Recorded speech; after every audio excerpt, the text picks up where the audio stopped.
So let's quickly go over here to Proverbs chapter 25, Proverbs 25, and we're going to look at verse 28. Proverbs 25 and verse 28. And listen to what it says. It says, he, and he would mean all mankind, sinner or saint, devil worshiper or God worshiper, fat, skinny, man, woman, child, doesn't matter. It says, he that have no rule, no discipline, cannot govern, cannot control his own spirit is like a city that is broken down without walls. Now, to put that in layman's terms, here's what the scripture is actually telling you. And this is the revelation that I'm going to give you jumping out of the blocks. The Bible is saying that a person who cannot control their own spirit or their own behavior or the way they handle things or mastering control over themselves, it now gives a simile or compare it to what it's like. A person who cannot control self is like a city broken down without walls. So when we envision the comparison, the purpose of a wall behind any city, a home, a prison, or whatever, it's to protect what's ever on the inside and to keep that which is on the outside out, or at some point have some control as to what's coming in. So it's saying that a person who have no control over their own spirit, it's like they put down everything that was supposed to protect them from the forces coming in to challenge them. There is no barriers up. So as a result of that, they become puppets to whatever the externals are that's invading their life. So let me break it down a little bit more.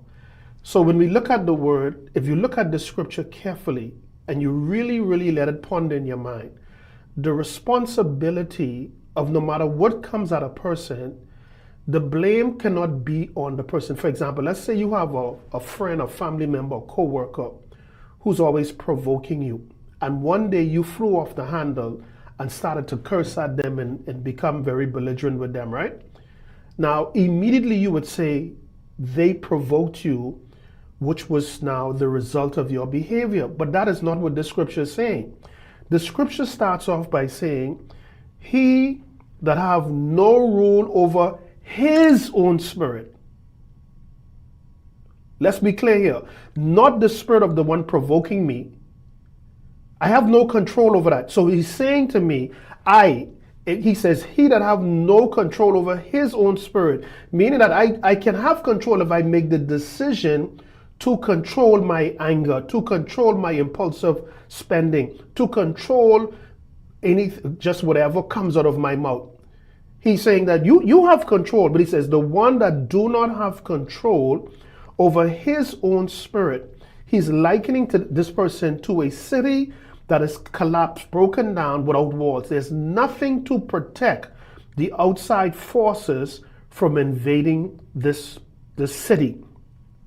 In the human life, and this is why I tell you we're going to take it from a spiritual perspective, while your cousin, your co-worker, or whoever it is has provoked you, and that is the physical being that you're looking at, what we're about to go in today is the Bible is now going to literally show us, even with that person who's opposing me, provoking me, coming at me, and I can physically see them, well, the Bible is going to show us step by step that even that person is not the problem. But yeah, Kevin, you said that earlier. You said I'm the problem because I can't control my spirit. Yes, that is true. But even delving deeper, whatever, be it a person, a place, or a thing, whatever you became impatient, whatever enticed you to purchase something you know you don't need and you're wasting money, or whatever you lack self-control in, according to the scripture, as I'm about to show you right now, there are spirits that's influencing you. Now, the spirit will use that person, that car breaking down in rush hour traffic, or your engine overheating and it cause you to fly off the handle.